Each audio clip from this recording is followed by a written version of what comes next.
Right? Yeah. Okay. Let's call this meeting to order at 4:15. Rise for the pledge. Pledge Allegiance to the flag of the United States of America and to the republic for which it stands, one nation, under God, indivisible, with liberty and justice for all.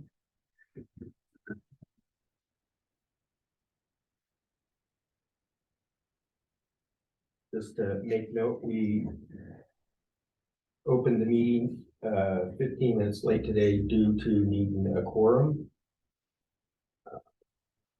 We do have that quorum now. We'll do roll call. Steve is absent tonight due to medical reasons. So I make a motion that we accept Steve Sarno's excused absence. Christine second. All those in favor? Aye. Opposed? Motion carries. Okay, then we have David Pearson. Here. Christine. Here. Myself. And we're still waiting on Jason Myers' arrival. Oh, yeah, meeting with the lawyer, yeah, he's trying to get out of it, he thought he could make it, but he might be late, so that was a couple days ago, so. So we'll make a motion once he gets here as to whether to accept it as a being late or as an absence. Okay, any additions or deletions to the agenda?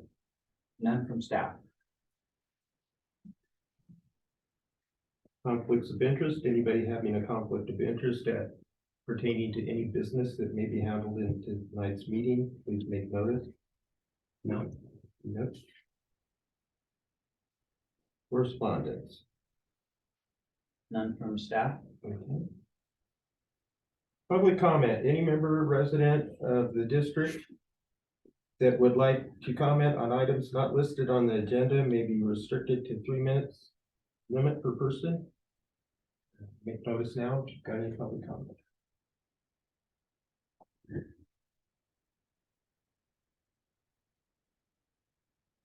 And then, we really need at some point to change that. It should be member, resident, or property owner. I don't know what we do. Okay, I will come to that.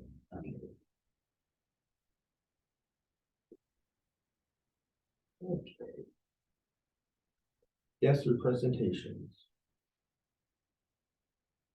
And staff has none lined up. Okay. Consent agenda, the board meeting minutes from January 11th, 2023.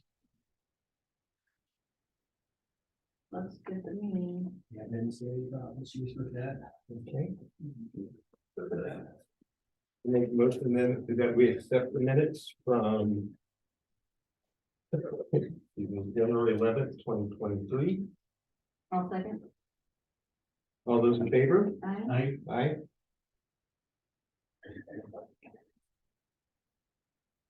Jason Myers has arrived at the meeting, so a motion that we accept his excused lateness. I'll second. All those in favor, aye. Aye. Opposed?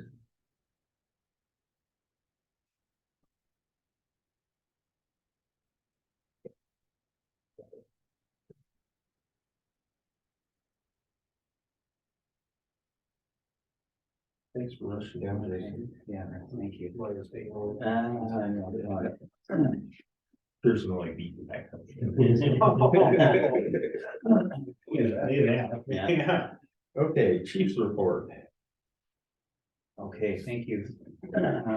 Board members, so a quick update on some of the end of the year DOLA filing stuff. So we did get the budget submitted on time when we just got a notification that it was accepted by DOLA.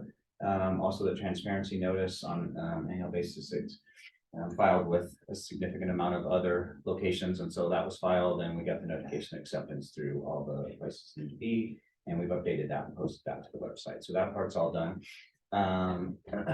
We unfortunately we have to say goodbye to a couple of our firefighters. So firefighter Cody Seals, who started with us in August, he got hired to breathe the fire. So he actually started on the 29th of January, and then Firefighter Dylan Adford, who started with us last December, got his final offer, all his clearance with Clear Fire Authority, so he'll be off the next set, and then starts at the end of this month with PFA. So I just want to thank them for the service they had with us and wish them luck in their careers as they continue on.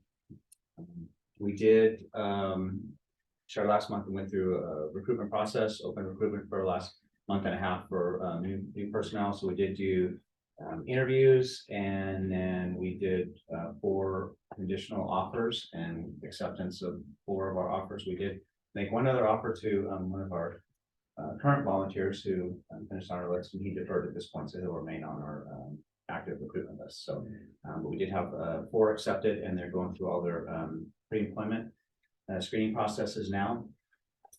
And so we're anticipating hopefully being able to, by the end of next week, make the final final offers for everybody with a anticipated start date of either that last week of February that straddles the start of March, or the first full week in March. So we're kind of right on the edge, depending on, we may actually have the option of splitting 2 and 2, bringing 2 on, and then bringing 2 on the following week, just to go through their 2-week in-house training. All of our candidates have their Firefighter 1, their hazmat awareness, ops, EMT, that kind of thing. And then we do have one that has their Firefighter 2 and their driver operator certifications as well. So, looking forward to bring those on. Folks are excited and hustling through. We have both of them, or all 4 of them, coming in, a couple on Saturday, a couple on Sunday, to finish like uniform fitting and turnout fitting, kind of ahead of the curve as much as possible, to make sure we have everything we need to get them fitted and get started. So. And that's coming along line. Yeah, absolutely. Sure. What does that make our total once they come on? So that will put us at our 21. We'll actually have one over hire as it stands right now. And we have one of our guys on a medical leave that's through June right now. So that's kind of where we stand with that. And so we're looking at a couple weeks, and then mid-March probably is where we would be at, actually looking at the earliest, and maybe the 3rd week of March, actually having them start to rotate onto the line. So that's kind of where we're sitting now right now. Lieutenant Delphs and Lieutenant Evans, we're excited. They're they're working together to put on an in-house fire instructor 1 class for us in March. So that's both of them. Lieutenant Delphs had gone through the state, went through all the stuff that we needed to do to be able to deliver. It's a 16-hour methods of instruction class. It gets delivered first, before then the students can go through and do their JPRs to get their state instructor certificate. So I'm looking forward to having that. That's going to be mid-March when they're going to do that. Lieutenant Crop, who's on our A shift here at 16 now, taking through. His wife works for Boulder Fire, and we've been working with them. They've been doing it for a while now, but we had a whole host of older turnout gear that was all expired, and we worked with them to donate that to a couple of fire departments in the state of Jalisco and Mexico, through Boulder Fire and a couple other agencies they work with. So they got all that transported down. We found out yesterday that the mayor of Nayarit and La Bahia in Mexico, and then the state fire chief from Jalisco and the district fire chief from Jalisco, they're going to be in Boulder on Friday, and then they're going to come visit us on Saturday. So they're going to kind of make a stop in just to thank us for that and appreciate the service. So I'm looking forward to hosting them for a little bit, just to tour the station and kind of show them a little bit about our operation. So we'll do that on Saturday. We have been working with some staff, and then in-house, and then one of our outside vendors that's doing health and safety surveys for some of the other fire departments to do the Division of Fire Prevention and Control has a firefighter safety disease prevention grant window that's open right now, up to a $20,000 grant for 1 project. And so we're working through that right now to be able to submit that for be able to do our NFPA 1582 baseline physical screenings with vaccinations for all of our full-time employees. So I'm going to be able to do that in a couple of years, runs somewhere around 500 to 700, depending on all the tests that they do and all the vaccinations and what tests they do. So hopefully with this, we'll do that. We're gonna put us somewhere between 9,000 and 13,000 or so if we did with the level of screening that we do. So the period closes in the end of on February 24th, and the decisions happen in March timeframe. They start reviewing those. So keeping our fingers crossed, we'll let you know, give you an update of get that all submitted. Continue to work with our designated election official to kind of monitor the election process, notifications and that kind of thing, all the postings done in accordance with the dates needed to happen. We've got our website updated again with similar information that was out there last time as far as the election manual and that. And then once we know if we're doing an election, if that has to happen, then we'll put candidate information and continue on that process. The website's all kind of spun up and ready to go to continue to add that information. We did submit a resignation letter to the FRFC for our membership within the FRFC for this year. The board met today on that and accepted that. So we'll be able to kind of hold on to that allocation of the $10,000 that we had in the training budget to be able to allocate it when we see fit. That makes the most sense for that, or reallocate it to the board approval to other things. If we don't get the grant and we want to do the health and safety screenings, then we could look at pushing it.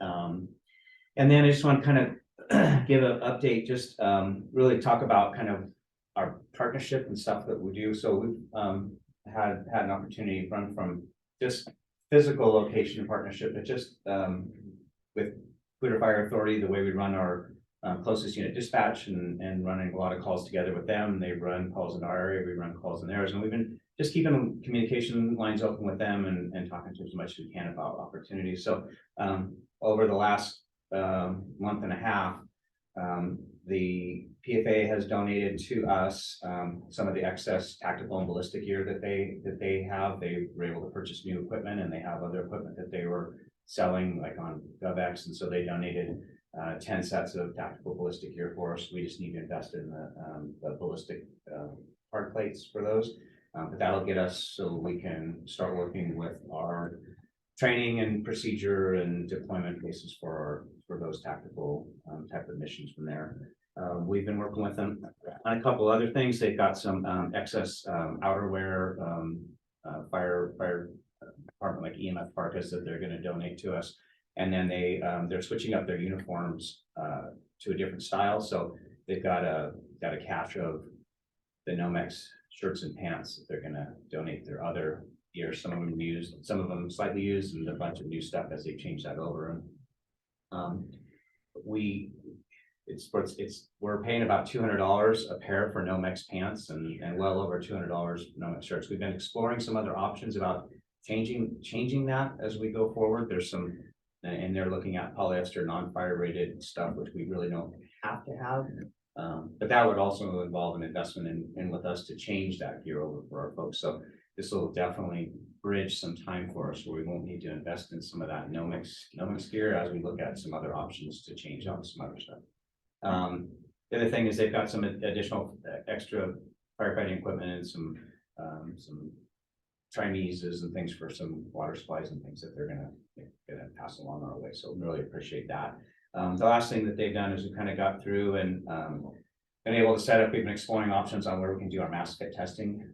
So on an annual basis, should be doing mass fit testing and retesting of those, and we haven't been able to do it in the last couple of years. They have a standing agreement with a Scott vendor that's located on their site, and they've been able to clear some dates for us and get some time to we'll be able to do our mass fit testing in March for everybody to get through back into compliance with mass fit testing over there. So, and they had just by policy, when Chief Bergson took over, they have been doing their RFP process and naming the other FRC fire agencies and fire agencies in the area on some of their competitive bid processes. So once they finish that, it allows others to tag on. We've been able to utilize it most recently just to do like the silkscreen t-shirts and that kind of stuff. So got a good price with a local vendor to be able to do that. That saved us some money. And then they've got good contract pricing on their like their bunker gear. So we're kind of watching as we do the next. So just a couple of those things and things that they're able to do is going to kind of allow us to be able to to leverage their volume of purchasing and their competitive bid process so that we don't have to kind of entertain some of the same things to be able to do that. So super appreciative of them for that. And as we get kind of that stuff all gathered up, it'll put us in a better place to be able to kind of withstand what we have and be able to kind of utilize the like I said, the leveraging, the volume purchasing and stuff that they do. So appreciate that. And that's all I have. Any questions? I was just wondering, have you heard anything from the, it just, my life insurance rating? On our ISO? Yeah, ISO. No, we anticipate at some point we're gonna, Yes. I mean, we're just overdue for them to reach out to us and tell us it's time to do Yeah, I the, heard nothing. time to do the audit, but yeah, we haven't heard anything from them, but kind of, we've been working through, Captain Pet's been helping a lot and staff's been working through a lot of things, just Sure. getting our files updated, making sure we're staying Yeah, I know we updated were on all that calling kind of things. When was the last time we were inspected? Boy, it's predates me and It's been a while, I know, maybe 2-3 years, I'm guessing. Pre-COVID. 2018, I 3 think. years ago. 18. yeah. But, so we are due, but.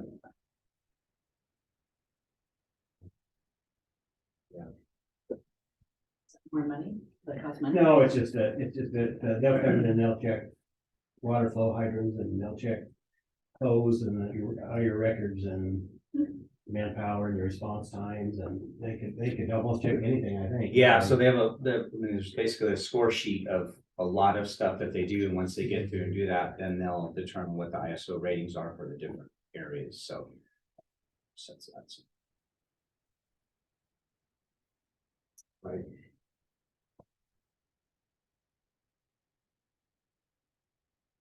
So moving on, district business, monthly financial report. Conference in Sarah Simonton from there.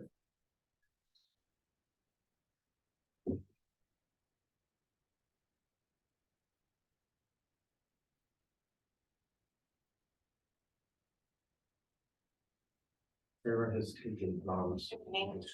Good evening, Sarah. Thank you so much. I've got you on speakerphone with the board. Hi, Sarah.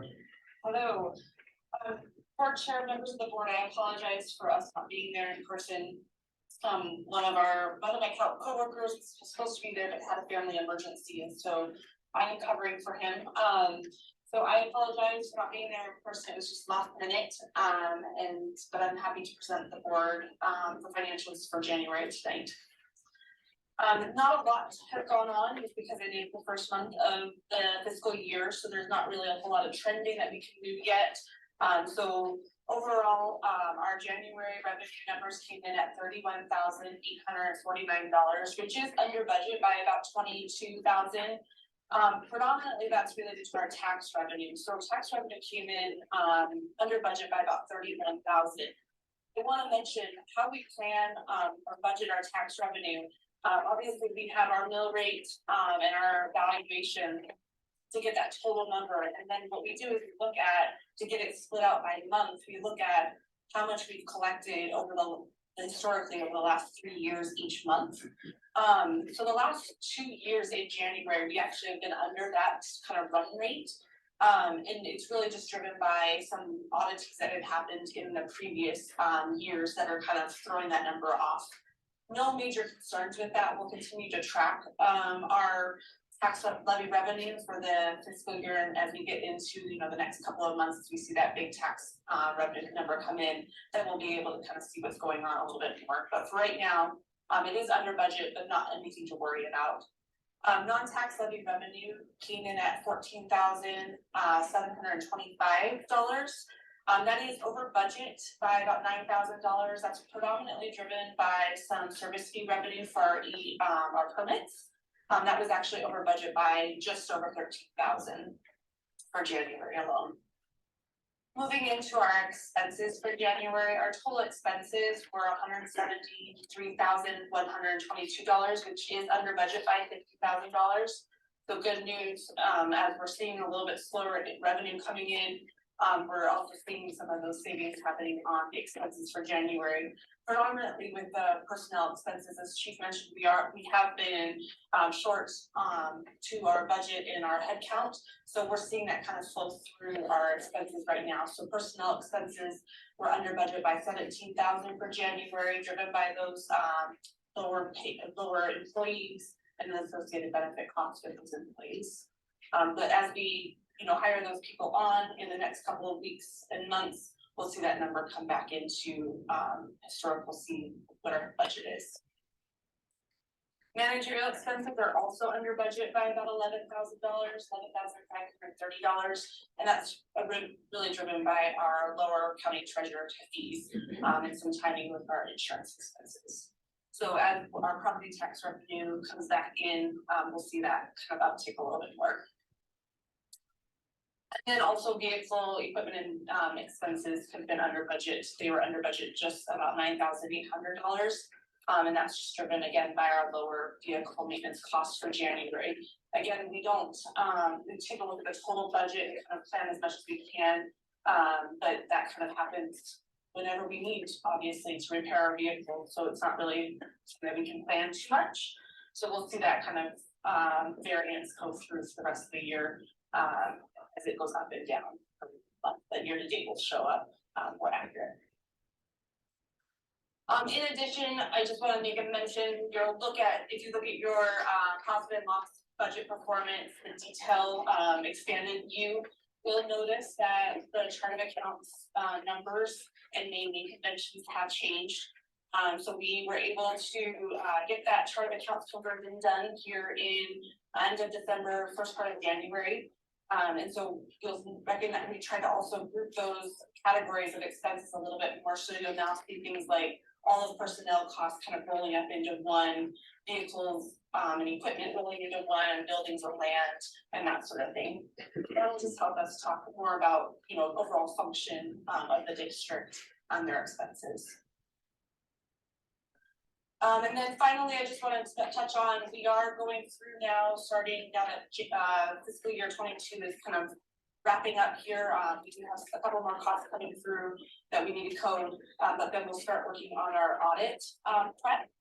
And I believe, Chief, our on-site is in May. I don't know if you have the date in front of you, but I can get that date to you guys. I don't have it right in front of me, Sarah. I had printed something off and it's sitting on my desk, but I think you're correct. So we'll be out there with our auditors doing on-site work. The good news is that we've been using bill.com for a lot of our expenses. So hopefully we'll be able to do most of that heavy lifting before we even get out there, and it'll just be just some few things that we need to pull from the district. And with that, I'd be happy to answer any questions the board may have. I was going to throw just a couple other things out, maybe before we jump into that too. So there's, I think one of the things to note too, just I think it's very much worth bringing to the board's attention and just talking about the meeting is that this year compared to last year, where we're sitting right now, is that we were about 455,000 into the line of credit at this time last year, and that was there was a portion of that which was still us trying to catch up with 2021's bills and some stuff that carried over into having utilized 2022's revenues to pay off the remaining bills of 2021. So happy to report that it was January 31st when we made the first draw of 150,000 onto our line of credit.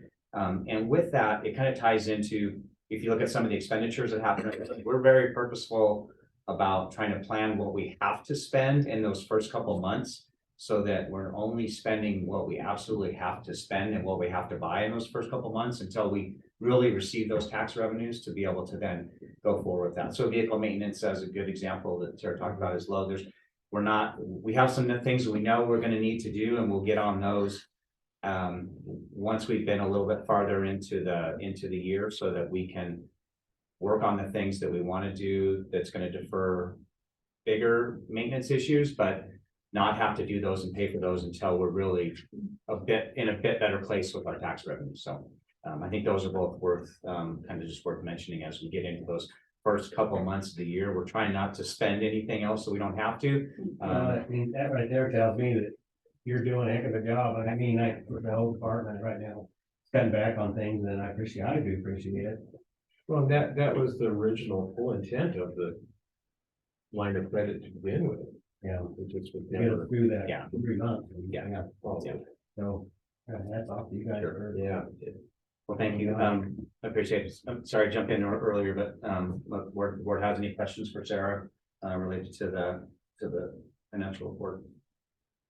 Yeah, the beginning balance for the cash flow report.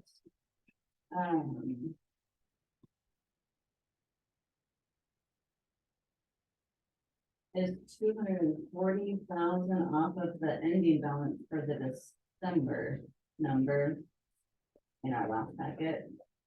And they said that was for impact fees on the phone, but 240. You know. Oh, Are you there, Sarah? You might be muted or not catching you.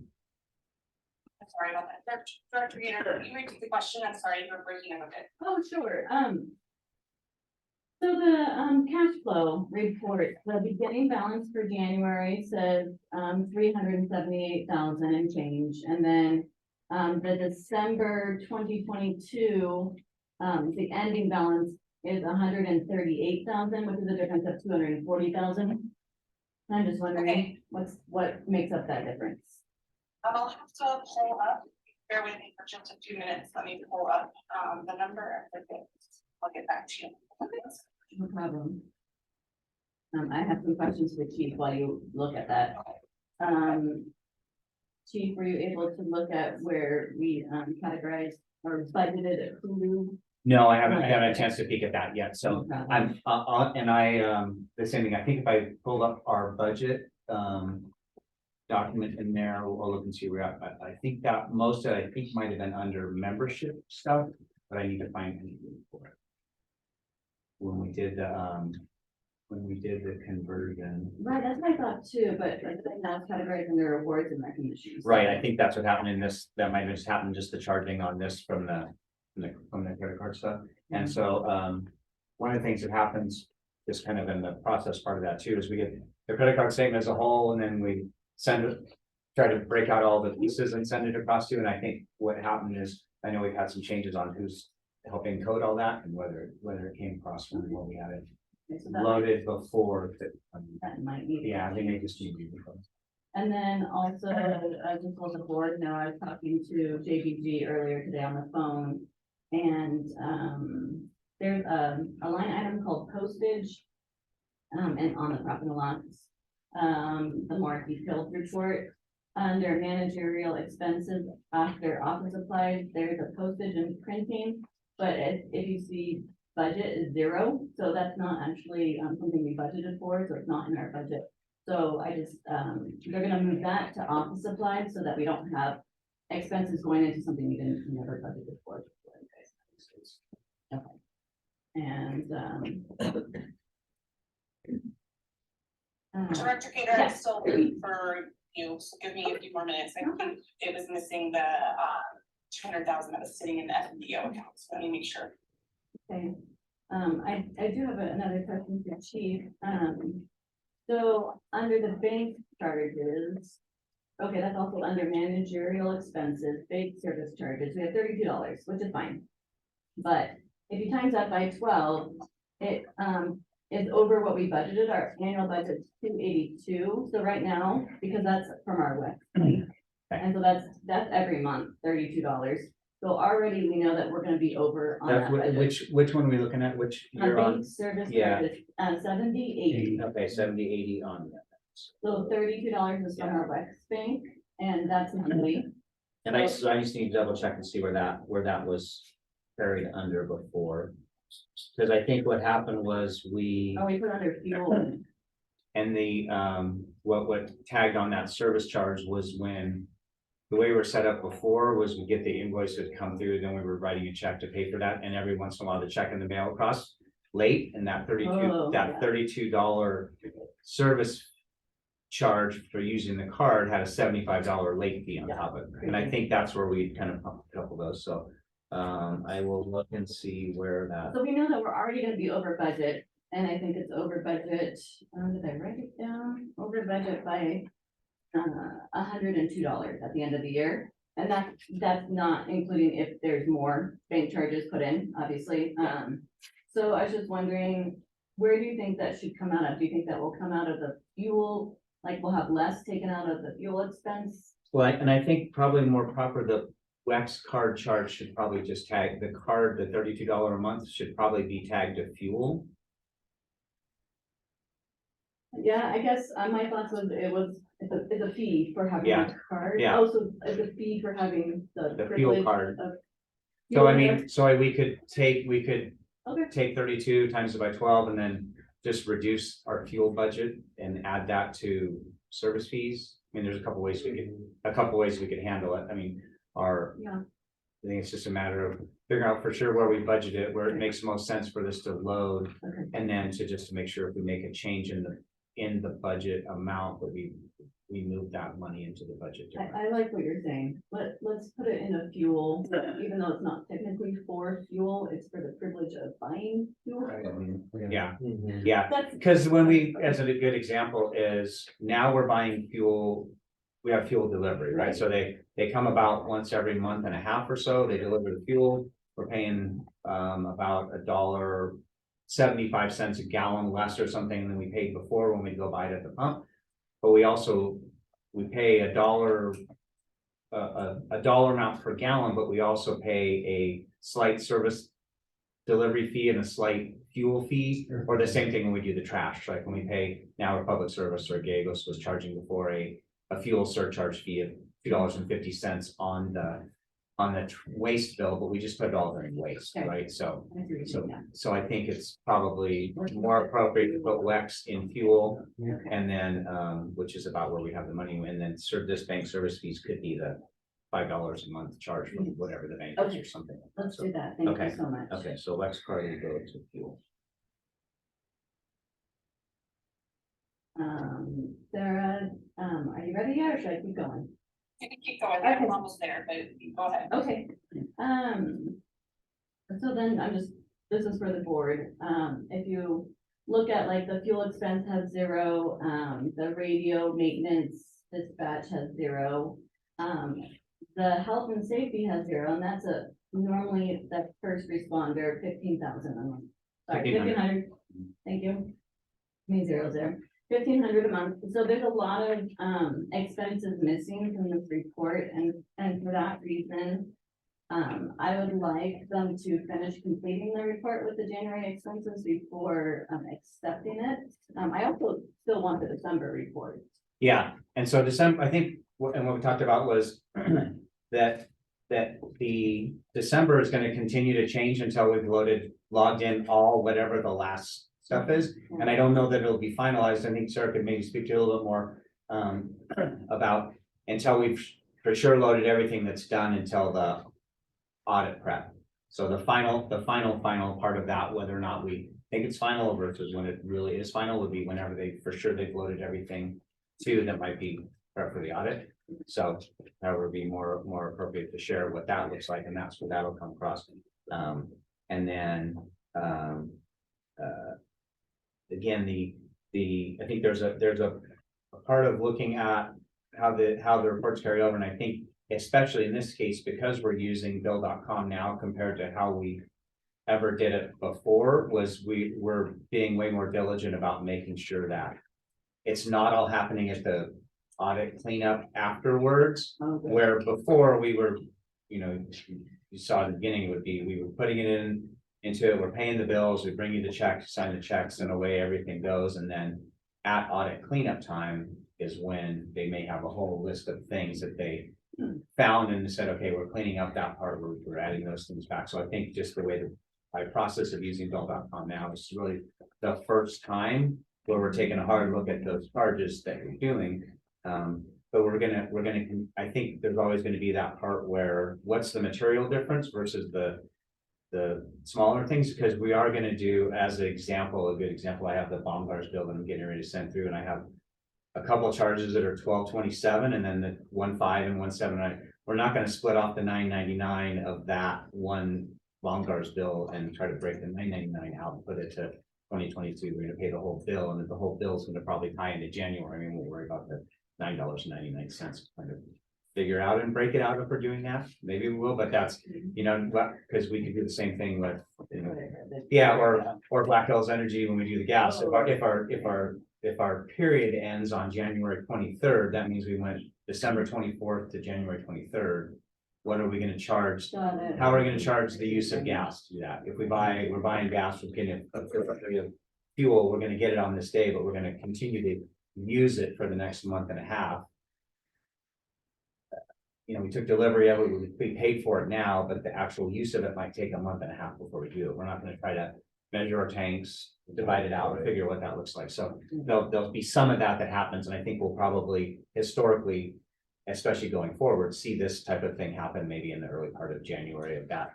Yeah, and not to say that, but I just think there's, But I think, because I was researching and it was saying that local governments use modified accrual, basis, which just means that we enter expenditures when they were incurred, not when they were paid. So when we get the bill in February, we pay it in February, but it's for January, services. So we need to code it for January, and that's not happening, as you see all those blanks there, it's not being coded in January.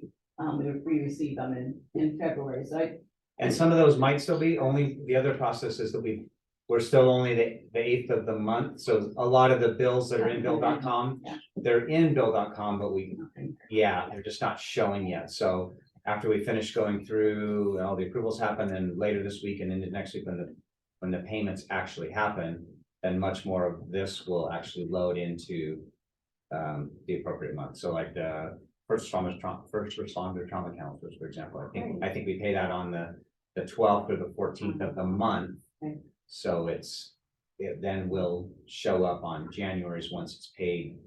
this So month. that's So- all I want, I just wanna see a completed January, this is accurate with the information that we have, Mhm. but I just want more information to be put in there to see Yeah. where we actually are for January numbers, Sure. for monthly. And I think the other, again, just to kind of wait as we kind of continue to watch forward, is that as that stuff does get loaded, and if it's loaded after we've done this report, that, you know, come February or come March, we have a better look of where we're looking for the year as things go forward on that. Year. Yeah. Okay, I think I'm done, Sarah.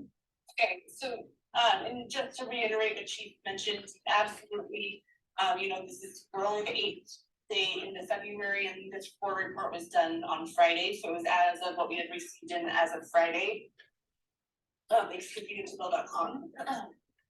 So even things that we've received in, you know, Monday, Tuesday, that sort of thing this week, that's not included into this board packet, because we do have to have like a kind of a stop point to kind of create that for you guys. So as we're doing that, we can definitely create and produce that report again for you to approve. But as far as the balance sheet, the cash flow, it is actually related to the impact fees. I'll have to ask Dave if we're including them going forward now, because they are, so in the past, in your December packet, we were not including the impact fees or the capital type funding. So if you look at the balance sheet in that December packet, you'll see that the 3 accounts, the town impact fee, the county impact fee, and the FMDO town impact fee accounts. That's what's totaling the difference, slightly off a bit, just with timing and changes, but that's what's the major driver of it. So in this packet, we are now starting to include those town impact fees. I will ask, I think so that Gabe was, I think the reason why, and I have validated with Gabe, and I can do that and get back to you for sure, is that he wants to just show a full complete picture of the cash flows now that we've kind of ironed out some of the cash flow issues that we've had last year. And as we're going through and trying to mitigate our spend to kind of see what that overall impact is. So just to clarify, you're saying that this shows all our bank accounts? It does show all bank accounts, correct? Okay, and so I'm pretty sure the 2022 also shows all the bank accounts, but I could be wrong, but I thought it also did as well. If 224 wouldn't be enough, I'm not seeing it, but it wouldn't reflect enough because we're sitting Is that what you said it was about at the end of December? And 40 is what it is as of December. And that. 138, is that? So it's, right, so the different, so I have, it's 138.49, which Oh, yeah. is within That- the bank account. That wouldn't include the impact fees, because right now we have 200, at that time, we should have had about 218 plus another 20, we should have had about 240,000 in impact Right. fees. Yeah. So when it's just wasn't reflected in that actual cash, maybe just as the restricted funds type of thing. Got it, not including. Okay, when you first said impact fees, I thought it was the 69,000 that we pay towards St. John's, but that makes more sense, the bank account for the impact fees, okay, Correct. I'm Yes, with you now. bank account for the impact fees. Thank you very much. No worries. So can we, well, I guess I can motion to accept this report, but I would also like to get a revised December report, because they're still adding stuff into that one, and a revised January report, because they're still adding stuff into that one at the next meeting, if that's possible. I believe that'll be possible, definitely for January, and I believe we'll have all of audit prep ready to go. Director Gator, so we can provide that December. Please know though that we will then be going through audit, and they could still, the auditors could suggest transactions and changes as well to our goals and things like that. So, well, it'll be as complete as we think it is. We might have to run another one for you once we have final audit numbers. Okay, not a problem, thank you. Did you get that motion? I got a motion, yeah, December and. Do I have a second? I'll second. All those in favor, aye? Aye. Motion carries. Thank you, Sarah. I don't think there's anything else on here. Performance review handbook. Do you think you guys? I don't think there's anything else on the agenda. No. Okay. I said I would speak. Thank you, Sarah. I appreciate it. Thank you very much. Thank you, Sarah. Have a good night. Sorry, Sarah.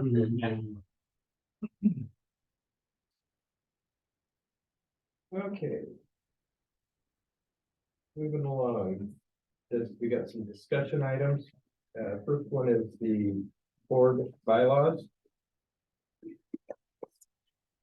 So at the last, with the board member at the last one, excuse me, last month's meeting, we had the copy of the bylaws in the packet, and then it was just to carry that forward with any suggestions to bring forward to the meeting. Nope. Go from there. Yes.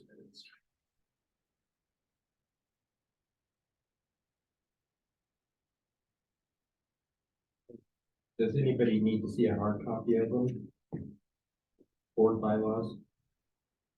Brought my packet. Yeah. I didn't. You have. I have one, but I don't have one. Yeah, okay. Let me just go.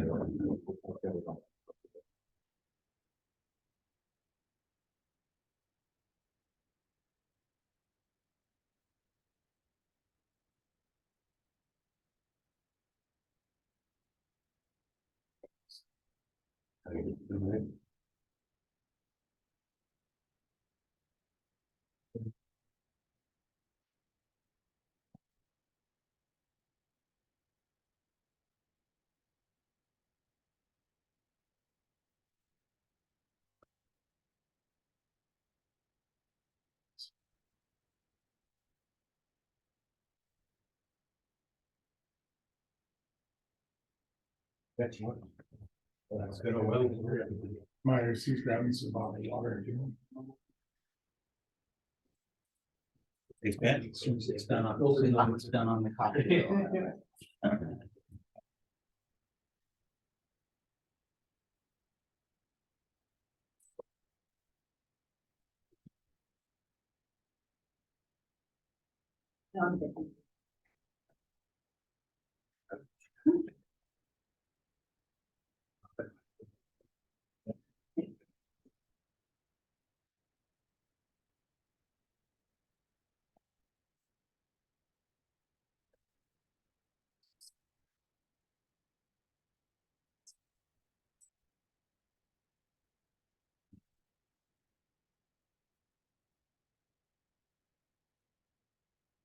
I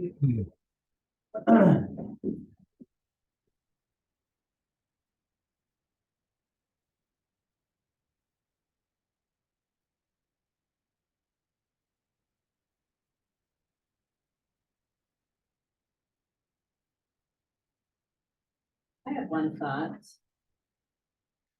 Um.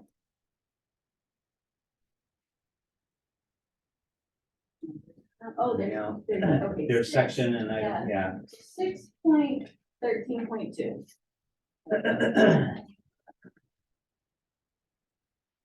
It says within 6 months of taking the oath, directors will in good faith, will engage and receive certification from FEMA Emergency Management Institute for ICS 100, ICS 200, ICS 700, and ICS 800. Let me tell you that as a citizen on the school board, I took those. And that has nothing to do with my job as a board member. My job as a board member is legislative and executive. I'm not a firefighter. Well, it's all to do with firefighting, which is why we hired chief to take care of the firefighting. So might I suggest that instead we require maybe a new member's training with SCA. They have a yearly workshop. They have it in person, but they also have it online. So this year they're having it in Windsor on June 16th, and it's $30 a person. So that's right after our elections. So any new members that get elected can go to that meeting, or they can watch it online. And if we just make that a requirement, because then that tells you how to be a board member. I think that's a little bit more pertinent to knowing what to do once you're elected to the board versus knowing how to be a firefighter, which, you know. And one things I can speak to related to the 100 to 7 and 8 is there's also with FEMA grants and any federal grants, that's part of the requirement is that, and so now that's what I need to clear is whether the board is an absolute requirement, but they will ask questions similar to like, do all of your members have it? And so I just need, it's something I'll look into to see, and you guys might know a little more the genesis of this and how this came up, because this, I believe, is actually still a little bit of a newer, I think it's a newer thing that came in one of the bylaws, but that's some of the stuff that comes from that. So I don't know where that came from before or When whether. I got it. Okay. Yeah. Okay, And my recollection is that in order, like you're saying with your federal grants and anything, in order to be a party to spending of any federal funds, that the federal government requires that you do go through these IOSs. Or ICSs, I'm sorry. And that's the way it was presented to us, probably 6 years ago. but I can look into that to see where that kind of requirement part of that is and where the breakdown will come. Whether those could, necessary for directors and then any other stuff could be added into that, or to talk about other training could add along into that. Whether And- those are. Yeah, and that requirement goes with any board, you're referring to firefighting, with any board that is receiving or spending any federal. Yeah. Well, I don't think that's true because my husband's never taken.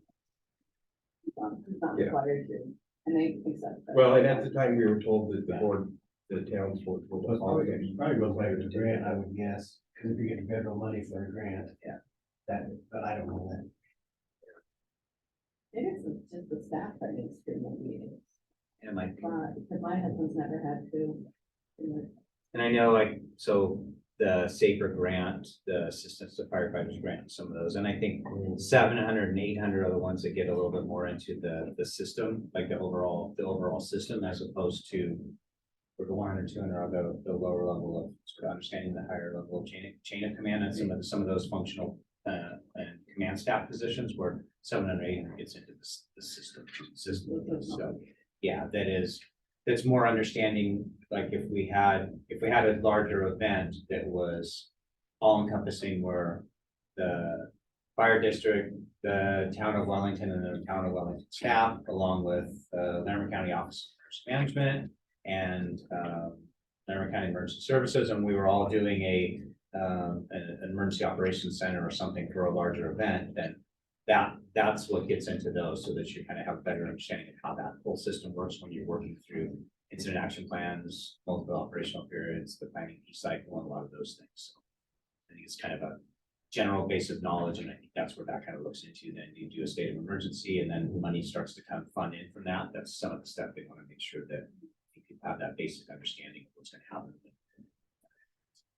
Then I'll get some further information as far as requirement or good to have or required to have. And then you can make an informed decision. Yeah. How do you want that? What are your guys' thoughts about adding the SBA training for new, directors? Or encouraging, we could just say, we don't have Yeah, that plan. I think you get more on that than the other, for sure. Oh, yeah.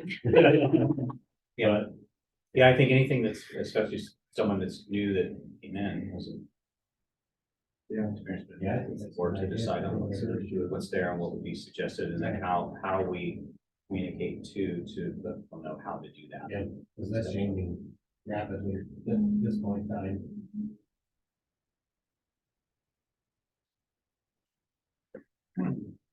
Um,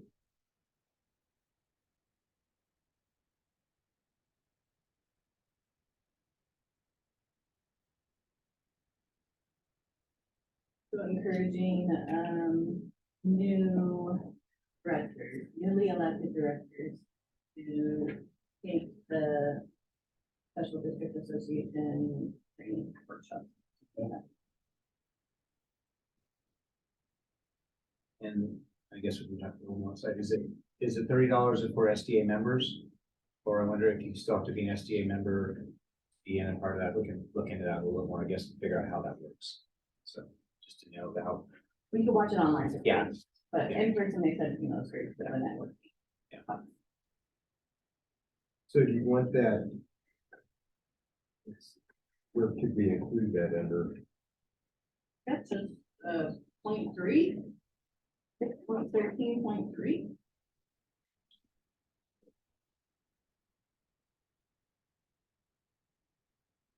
But under 6.1, 6.13.1. Six, 0.1 yeah, is under 6. right above where it starts out director. The number of directors of the district shall be 5. And then we could interject, and all new directors required to attend under section 6 of 6.1.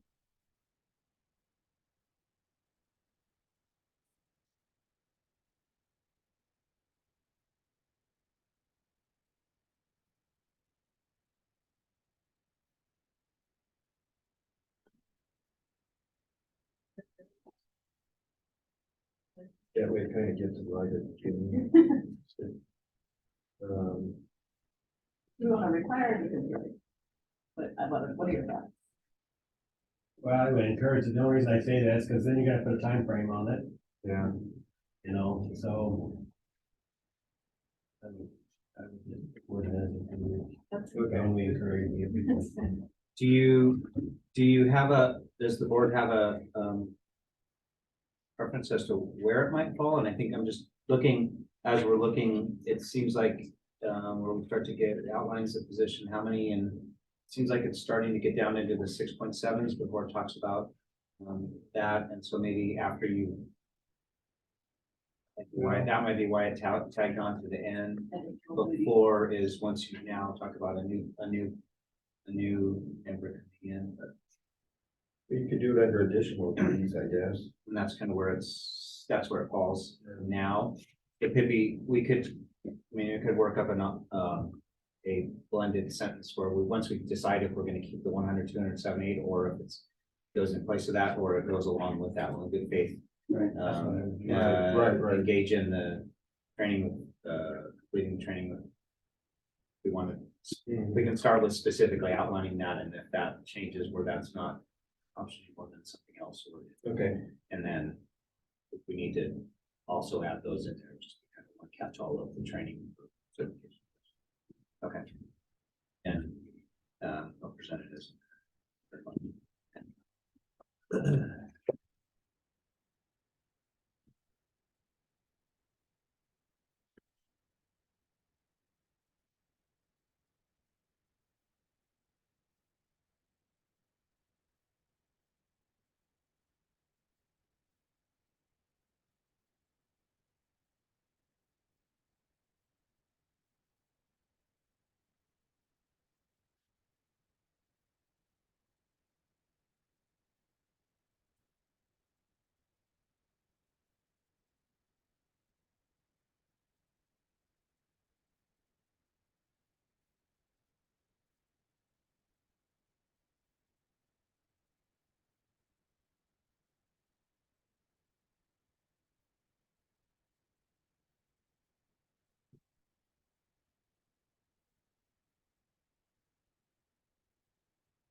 Any other specifics?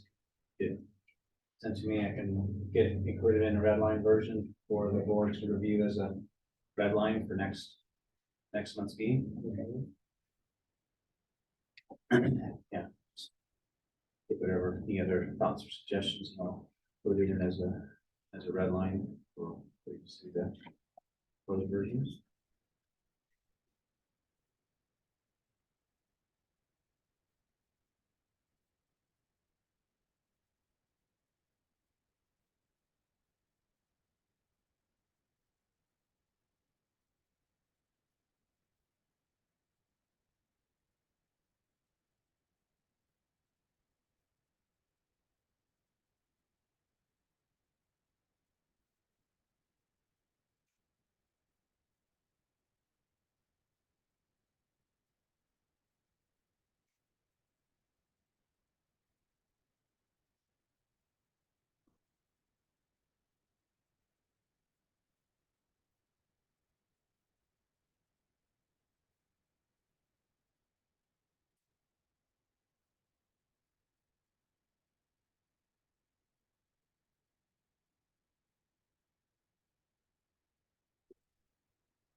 Well, to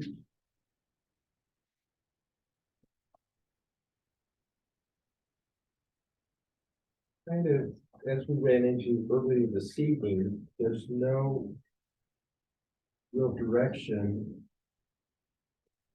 given as to when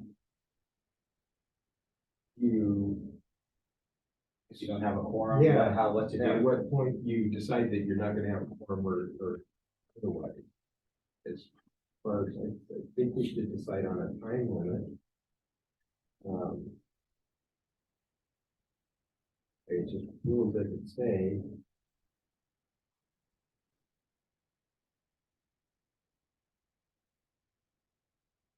What do you guys think? Meaning what happens after the time limit?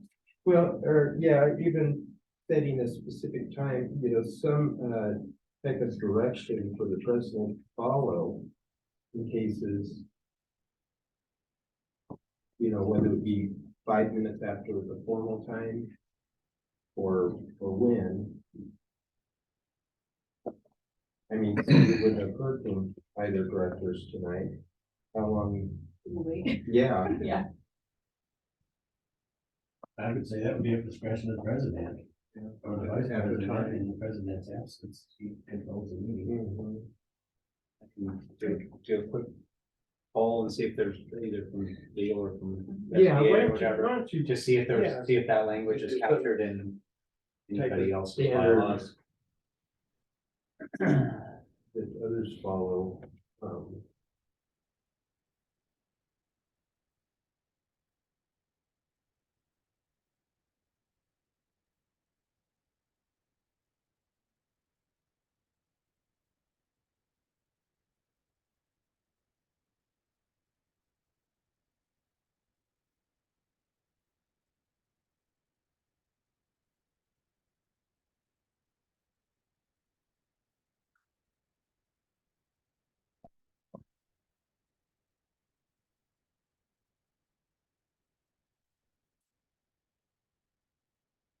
Expo, it says it's a thing we get at 4 p.m. Mm.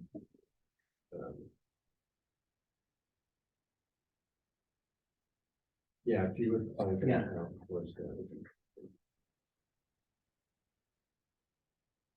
Any other suggestions or anything that needs to be updated?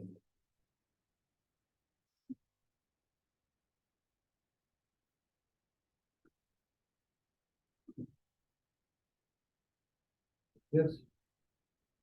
One other thing I've been thinking was that we might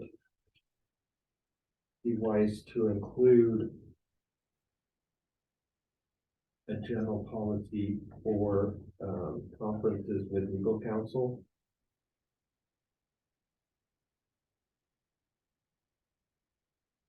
You know, we ran into situations in the past where we ended up with the billing from legal counsel being excessive due to everybody taking it upon themselves to contact legal counsel.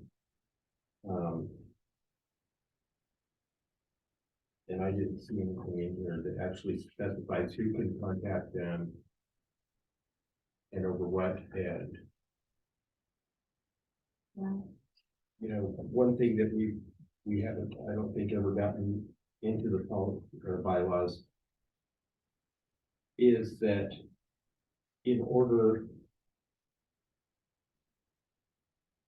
if you talk to the legal counsel and you come back to the board and say, well, this is what they said, that's actually considered hearsay. And that we actually need in writing any determination or opinion from our counsel.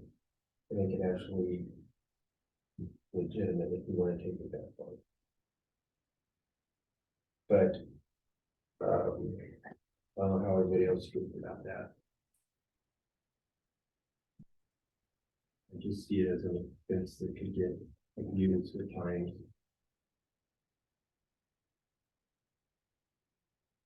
Mainly by several different people calling them and having billable hours for the exact same issue.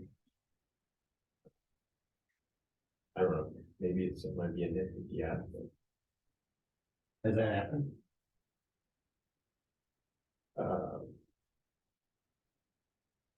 Yeah. No, I don't think any time recently that we've had double bills because there's fewer people calling. But I think it's just as big of an issue if any individual calls them without the rest of the board's knowledge. I think that it's something that should be appointed, even you could request it, but I guess it would kind of depend on if it was a personnel issue that had needed immediate taken care of for some reason, something came up like that. I mean, because it's pretty hard to get the board together and split notice. I would assume it was some personnel thing came up, the chief would contact the president. And then he would probably have to make that decision whether he wanted to call the board together or handle it. yeah. You know, you just don't know what could happen down the road. Now, an individual board member, I don't think they would have that to be able to go in and contact the lawyer and ask questions. Yeah. Because I'm sure that's gonna be billable hours. Oh, yeah. So I wouldn't want to close that door completely, but Right. under certain circumstances, I can see where that could happen. Can we check with Yeah, I guess I can kind of put out that, I have a group, HR group that we do kind of chat with them. So I can put out this post kind of the same question about, does anybody have in their bylaws anything relative to what happens when there's not a quorum or timing related, and then, individual access to? yeah, directives related to one time for legal counsel engagement. I know the town of Wellington, all the trustees have individual access to the town attorney, they can call him at any time, and yes, he does bill them for the hours. Yeah. Not for the hours, Yeah. but I think it's because he represents them, he's the counsel for the board. The board, yeah. So I don't know. Which in theory, that our legal counsel represents the district. And therefore the district board is kind of, that is the legal counsel's role and position is representing the district. By the board, but I think to the point that we talked about even in the budget cycle of how much are we gonna budget for legal to make sure, so that's a valid point, but I think we can sure check and see what that looks like, and I think then it becomes just, again, monitoring. Cause I know in the past, what we've tried to do is when a question came up that everybody was concerned about, we usually chose a individual to call, rather than anybody just picking up their phone and saying, hey, how's it going?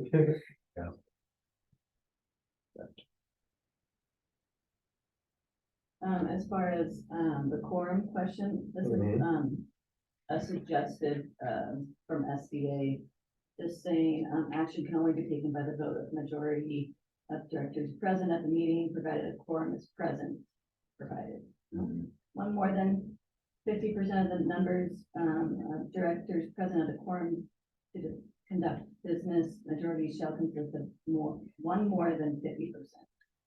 I apologize, it doesn't say. Yeah, what it tells you to decide what time the quorum. But to do that, say, but yeah. This is quorum or not, yeah. Is Zoom meeting, I mean, if that was an option? Well, ours does allow for electronic, Okay. but it would be, We did sort of that. arranged, like say, We did so that for in instance, COVID, you could have called in, Right. someone could have called in and said, oh, Right. I'll telephone in, or I can participate via the Zoom, but at least the way what we consider in attendance by our bylaws Sure. is defined in that, Yeah, so. good. So that could be, I think that would say, hey, I can't come, or we know we're not gonna have a quorum, but we don't wanna lose the meeting, someone could say they could attend by telling them that they have to. It talks about it a little more, you have to be able to hear, be heard, and. Sure. That kind of stuff. Okay. Anybody else have any? Dad? Okay.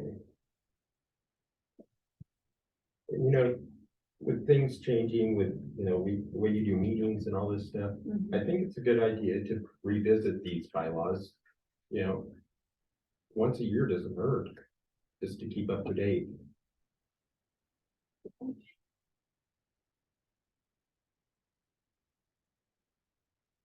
Okay. I'll add those three action items then. For you, and, if there's anything that comes back on the other two, because there's not really specific place we can send it out. Sure. Look at adding it. Rush on it, so we don't want to hang anything. Okay, fire chief performance evaluation. The chief sent out one copy. I've got hard copies for everyone. Oh. This is. I need a copy of it, but I don't have one with me. You have a hard copy? I printed it. Oh, you voted it. Do you want to, just to make sure, because you're gonna ask him about both copies, right? Yeah. So there's two versions, Oh, there's okay. two versions that he's gonna, Okay. I think, share with you, These so. are the two that we've used over the last. One starts with 2014 on the header, and one, Yeah. one starts with the header of 2014, and one just says performance review, so.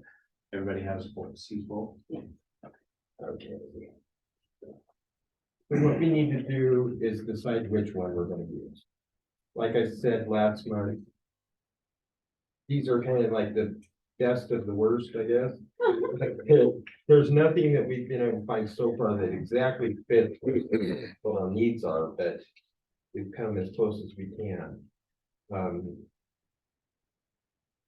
But if we could kind of decide between the two, which way we want to go on that. It's just a purely preference, I guess. Well, in fact, we've had two board members that did the interview, the review. Or is that what we're gonna do again? That does the final. What does the, yeah, well, I guess you could have everybody fill it out, and turn it in, Yeah. but usually we just have two people in the interview. Right, Preview.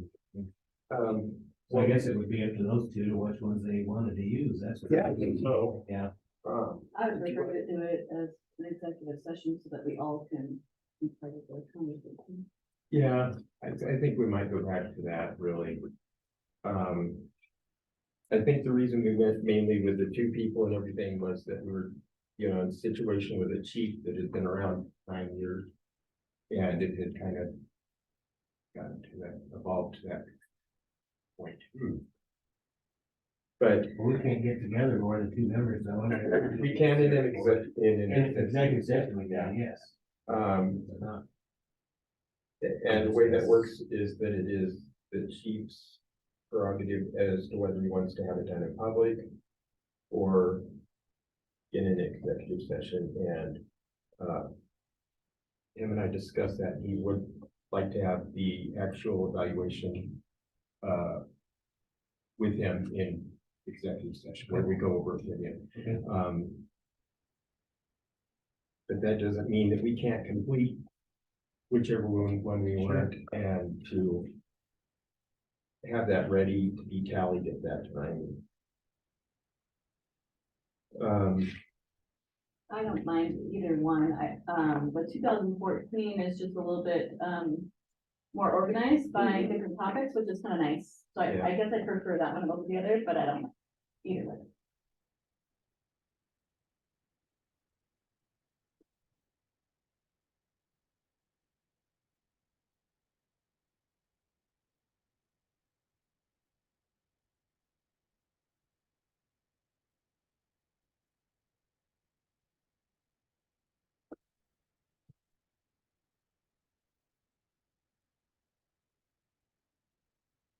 Be persuaded in 2014 too, so that one was fine, and we made it.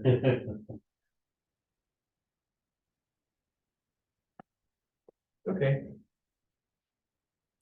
Then I make it a motion that we use the evaluation form referred to as 2014. Do this year's annual chief's evaluation. Great, awesome. All those in favor, aye. Opposed? Motion carries. So will you let us know like when the date that these are due and who we turn them into and how it's all?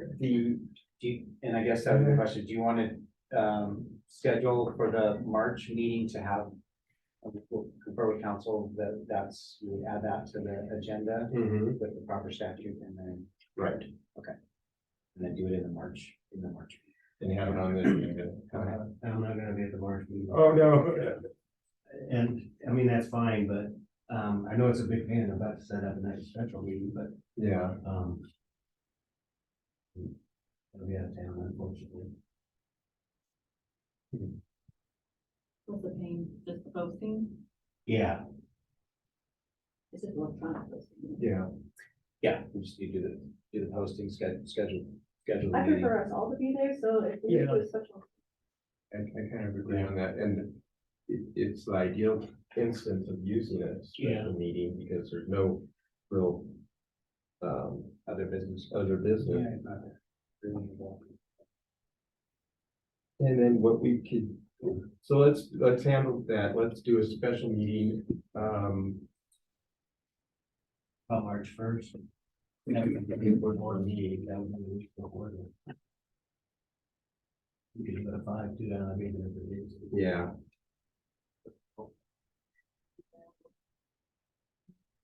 First. That would be the only thing we would discuss in that meeting. Yeah. Would be that, yeah. And then what we could do, well, let's finish. So I motion that we set a special meeting for March 1st at 5 o'clock at the Wellington station. In order to do the chief's performance review. All those in favor, aye. Opposed? Motion carries. And then in turn, we could add to the agenda for the meeting on the 8th to do his contract renewal. Okay?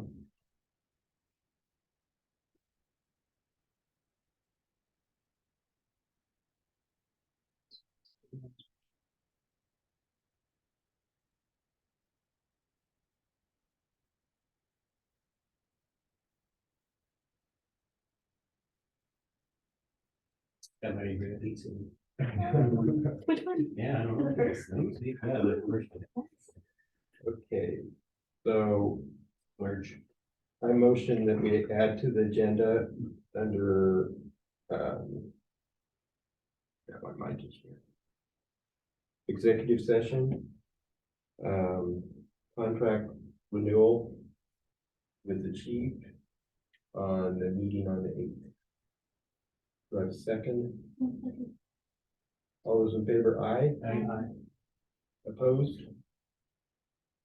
So first, motion second, right? That indicator, okay. And then we should have all that knocked out. So just fill this out, bring it with. Yeah, yeah. Okay. Okay, thank you. Yeah. And hopefully, Stevie will be. yeah. Oh, yeah.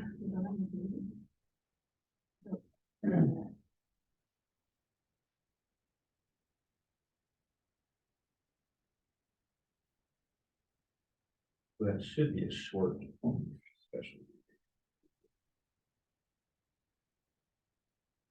Okay. Everything? Yes, okay.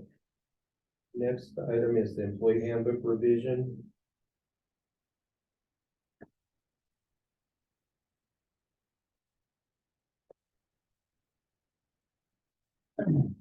So you'll see in the packet that I included it with pretty much all the red line suggestions that were made by employers council. There's a couple other items that they're looking at now for 2023. This was completed late 2022. That there may be some other statute changes that would come into that, but there's a chunk of items that they just made recommendation, and I was gonna change them and then just present it without that, but I think it's worthwhile for you to see some of the bigger suggestions they made about some bigger formatting changes to capture some language that they're utilizing. There would still be some, like page 22 with it talks about how where it would say employer, that would be us to, I would edit that to make that appropriate for Wellington Fire Protection District. That talks about some updates to those. There's also a bigger bulk change. They talked about how we would separate some of the things to have EEOC up on the front and then separating like harassment and discriminations, clearly delineating those. So I think some of those, unless the board has any heartache over that, is we would just accept that part into the as current changes, and then we would end up with us, depending on whatever else that you're looking at, a smaller red line version of things to kind of look at as kind of, I mean, there are some other items in there that were suggestions by them, and some of the other things that they talked about, maybe seeking legal counsel either from their side of it or from our own legal counsel about what would be appropriate changes to kind of tie those in. So I noticed on page 37, we changed the at will to at will, where before it said, please give us a 4-week notice to we're not allowed to do law. Well, so the only comment that they made was it's still at will, and what they talked about was in asking to give us longer notice by asking that, it kind of degrades the at will part, which Colorado is it's an at will. We're at will employment at all times, always. So Okay. and I think their comment was rather than asking for that, there's a general acceptance in that you give as much notice as you can, but people will only give what notice that they can do. But in trying to make it a requirement, it degrades or erodes the at will status of employment. Legally, we have to do that stuff. Law. Oh, yeah. Thank you. Yeah, they could just say today's last day and done, and there's nothing sort of do about that kind of thing.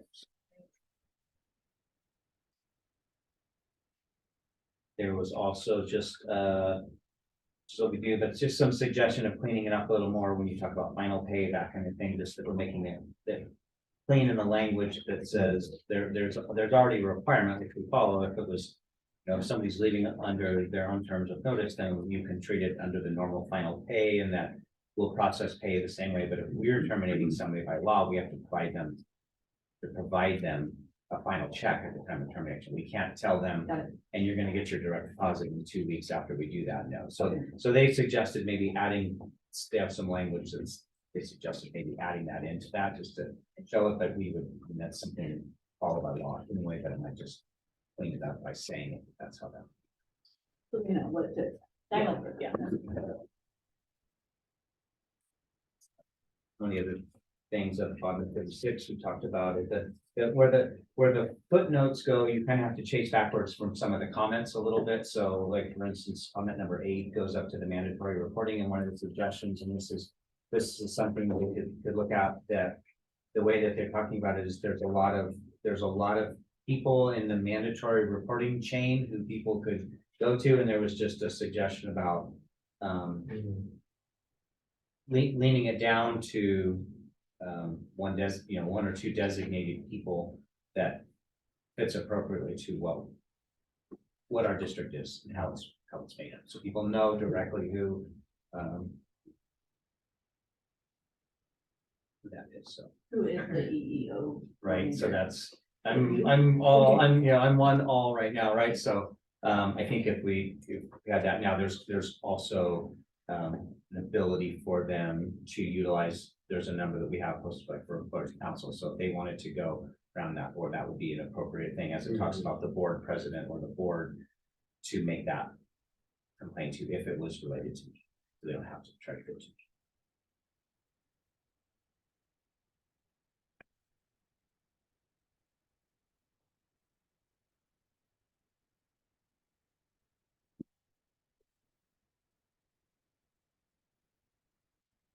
There was also a reference to page 39, just removing the number 4 that was on there where it says the board hires fire chief. That as a parts of the handbook related, it says that the handbook really generally applies to everybody. So as this one item, does it need to be a part of the handbook? That is by statute the board's responsibility. Right.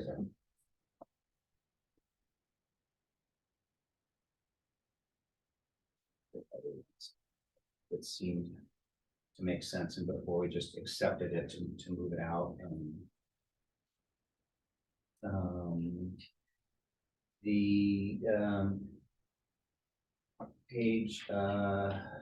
Page 42, it really starts with that number 4 on the page 41, and number 4, and then goes on through, and it just talks about how the utilization of may result in discipline up to and including termination. This one, that it's potentially stronger language than what would be suggested in there, where that should be used specifically for things that are relative to that, and this may be something that is more like not necessarily a threat or something that you can find there. It's really decision.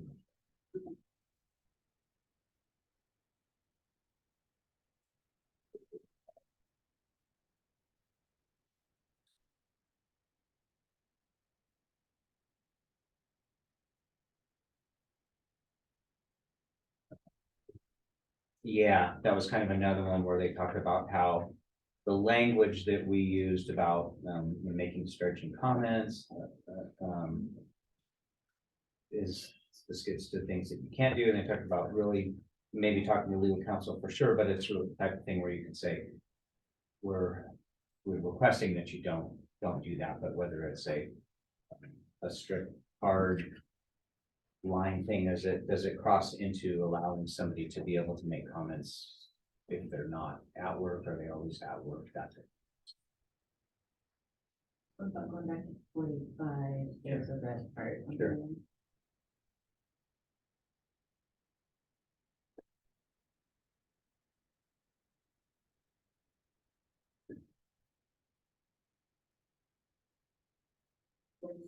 Yeah, so, and then, so it's relative to that, D, the board contact.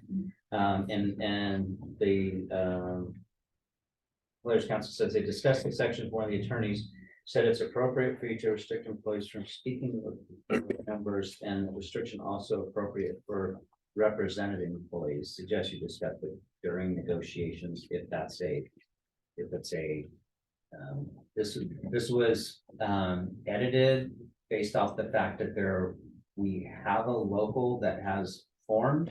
And so whether or not there's collective bargaining in place or not, they have language in there to say, if you have a collective bargaining agreement, then you might go this way. If you don't have a collective bargaining agreement.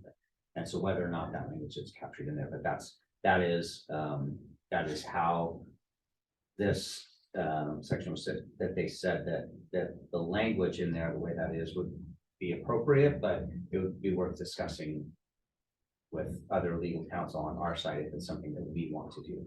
That's their legal counsel's opinion based on that language, so. And represented employees, what? That someone who has a lawyer, what does that mean? No, what I would anticipate and what I understand this to be would be if you're represented like from a local and you're under a labor agreement or under a collective bargaining. That I can get clarification on that for sure.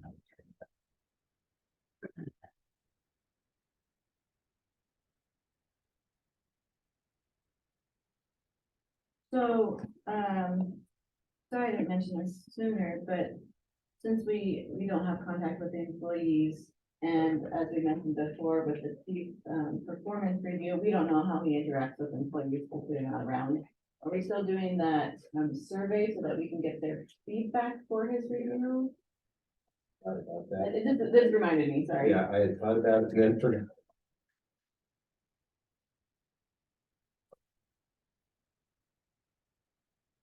Nothing was put together to be distributed, so. Right.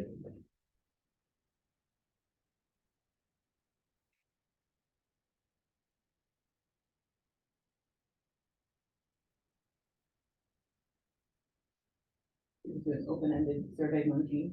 Give us your feedback, period. Open-ended, simple.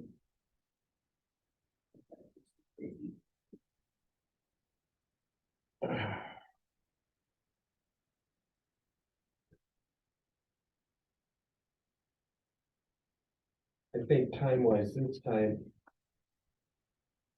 We're always open for any type of opinion or comment from the staff. But is there any way that could be mentioned at shift changes or what? If each shift could be told or asked if they have any input on the chief's evaluation to,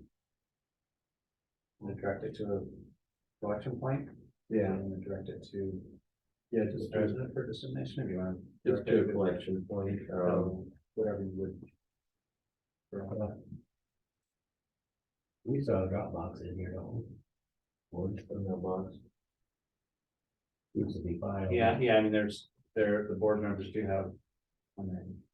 Oh, we have a. Well, they're using It's just that, yeah. Yeah, it's just a spot for.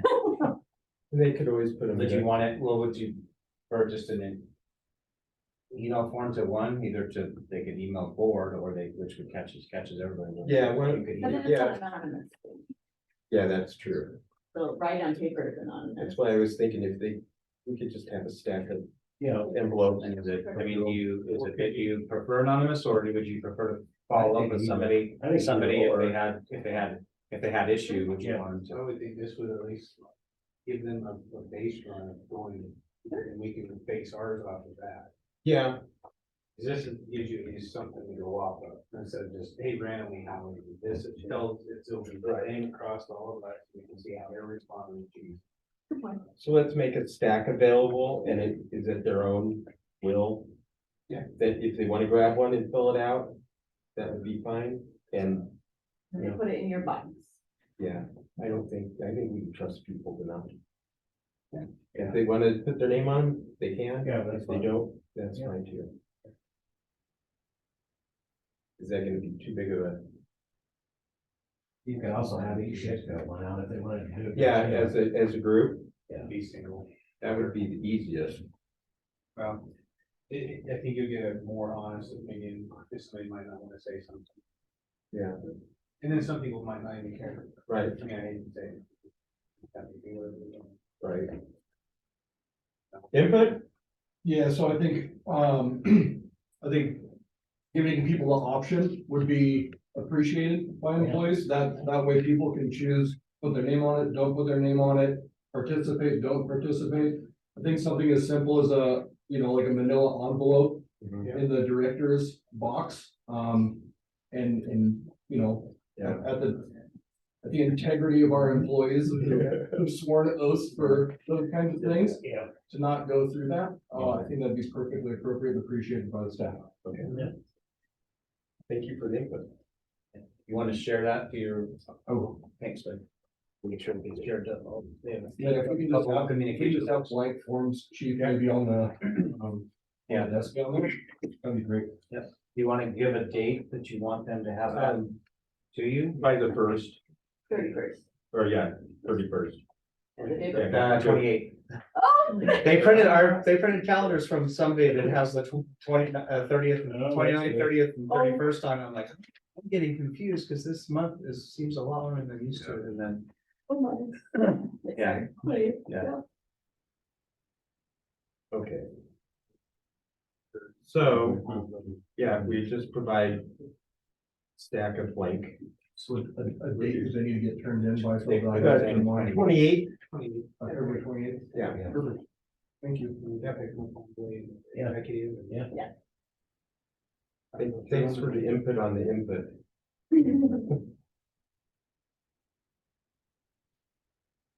So I guess what I'll do, unless there's any other direction towards this, would be, unless you want some other decidings you want to discuss on this one, or do you want me to? Oh, just the one that says it recommended deleting, I wanted to discuss Yeah. whether we wanted to delete that or not. Sure. The, on page 39, number 4, the advice of employers council, recommends deleting it. What do you guys think?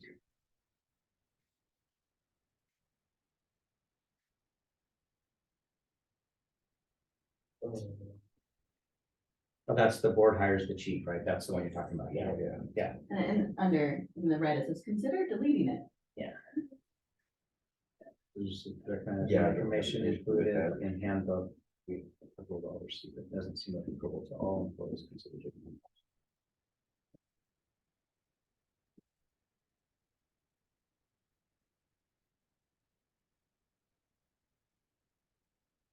Yeah, that's what I mean. You sure we're going out? No, I have no. I think it's going deletion, they noted, wasn't it? Yeah, there was some bigger sort of formatting of ones, but yeah. That's just, get rid of it. Well, I guess they ought to be deleted stuff. There's stuff in the column that has been deleted, but they had suggested, so that. Yeah, was- some formatting kind of stuff, some of the other things, so they did kind of delete some language and put in the replacement language. One of the other things I think in this, it's worth discussing, I think kind of goes for too, is the confusion about the way that we do PTO leave versus sick leave and that thing. There's a little bit of history. I think there's, at least the best I can understand it is, part of this was driven by the fact that we're using Intuit for a payroll system where we had two banks. Really, that was its capacity, was vacation and then PTO for everything else. So I think with Paylocity now, we have the ability to look and delineate if we wanted to have vacation, sick leave, and if we were giving some other kind of general catch-all PTO, or if we're gonna do holiday leave or those kind of things, where those could fall into different buckets.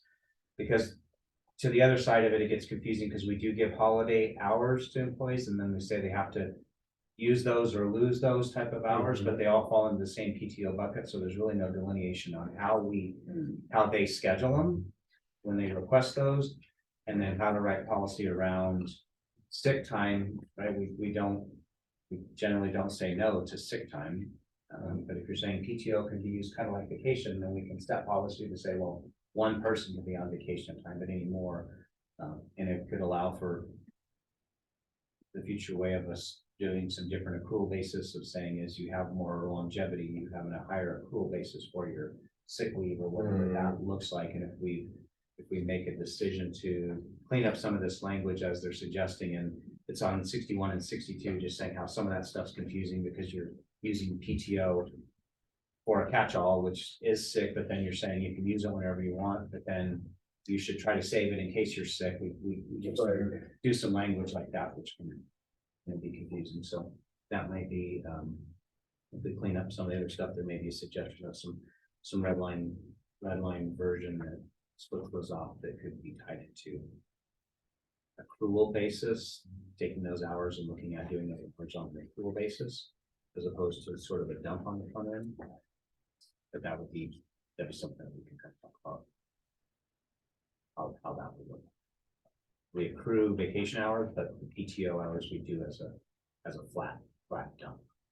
And you're suggesting go accrual for both. I think accrual is better for us in the long run. I think it gives us some other additional opportunity to talk about when we talk about longevity, being able to look at, well, if it fits within our budget, can we give a higher accrual rate for those that are here longer? And once we've got accrual set up, then it's easier to compare and contrast that against the budget and then make a decision on whether, yes, at this breakover point, we want to change the accrual rate to allow for a higher accrual once you've been here for 3 years or 5 years or something like that. If we're using accrual rather than just a flat dump. Right, it makes it easier. Yeah. To adjust or to make sure you have the money there. Yeah. When they do the other. And PTO, vacation time is payable, but PTO is not. So Correct. Yeah. And there's a Colorado statute that changed on some of that, but it didn't. For us, we still are within that of not, PTO is not payable. So vacation is payable. So we did check into that when the statute changed in 2022 or that. So no, it's not accrual of them. Okay. Reward. So what I can start with is then working up some language that talks about how there is sick leave, holiday hours, how those tie into whether they're accrual based for all of that, and then we can look at what that language looks like in the sort of draft version, and then make sure it's compared against our and where we're at budget, and then we can talk about if there's room to change that or change the accrual basis for longevity.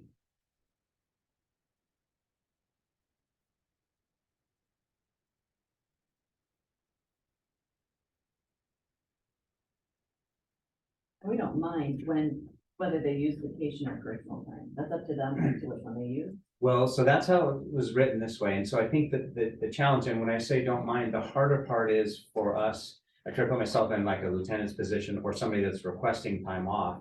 And if we have a policy around this, is we allow one person off per shift.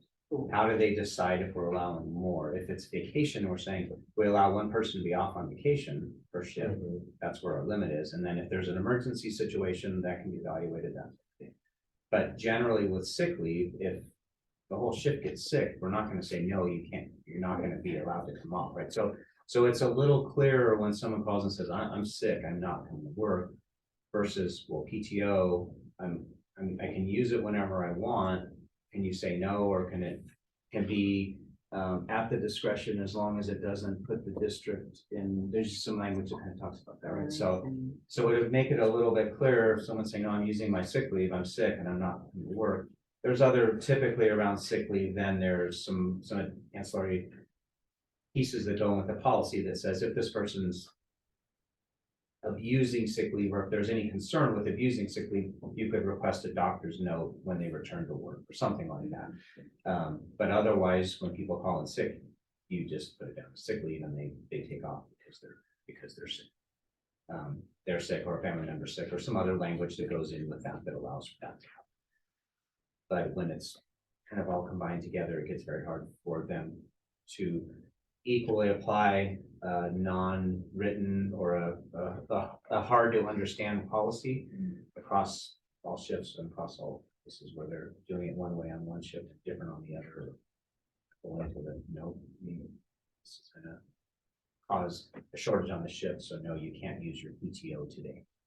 Like, but I'm sick. It's like, oh, okay, you're not using it just because you want to use it, you're using it because you're sick. Okay, thank you. Mhm.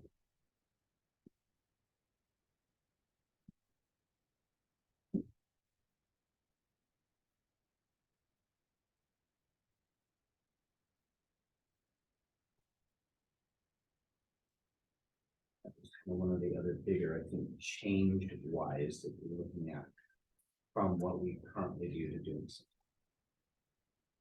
And then the other part was, and I think it's relative, on page 68, talks about suggesting and expanding discipline and corrective actions clear. It's pretty brief on that. And in my experience, what I've experienced in other agencies is more of a described progressive discipline type of policy where it's clearly defined that those first few steps are really for geared towards corrective action, changes in action, and they're non-punitive. They have a, they've got we did an oral counseling. It has a very short shelf life that at the end of that, when behavior changes, that record of that goes away.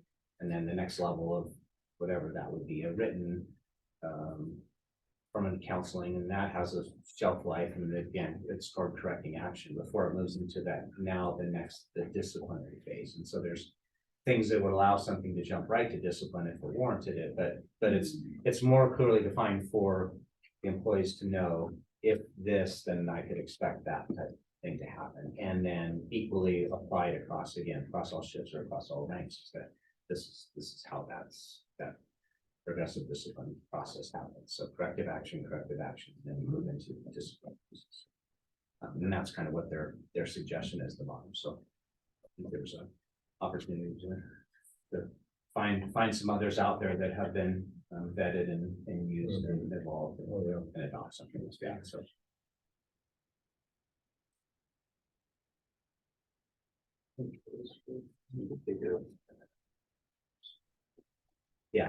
Yeah, and then, right, so and I think the way this, change some language on that, to their kind of their more updated language.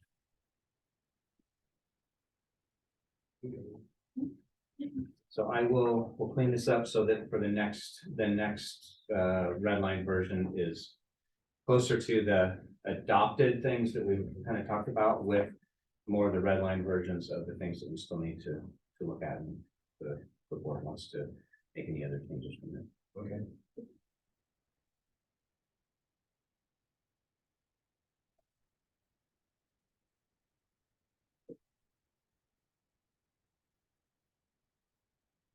Any other questions or comments on employee handbook revision?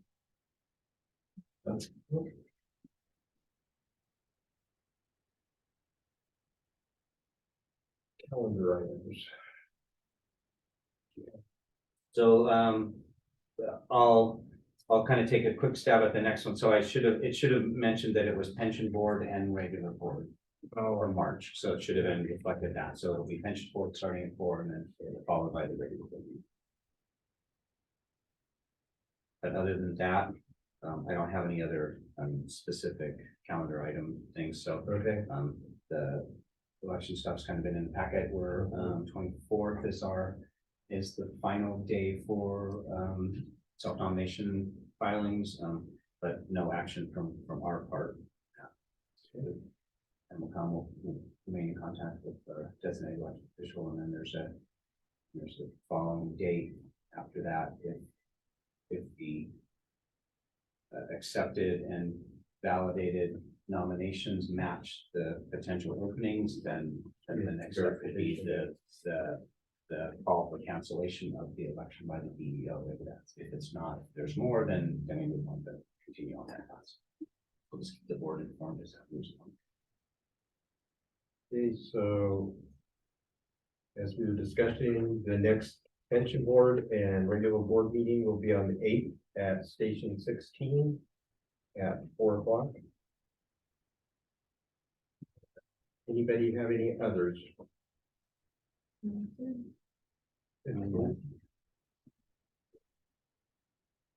Keith, any other? Nothing for myself. Then I motion that we adjourn this meeting at 6:03. All those in favor, aye? Opposed? Yeah. You're sort of opposed. Who won? Motion carries at 6:03. Thank you. Yeah.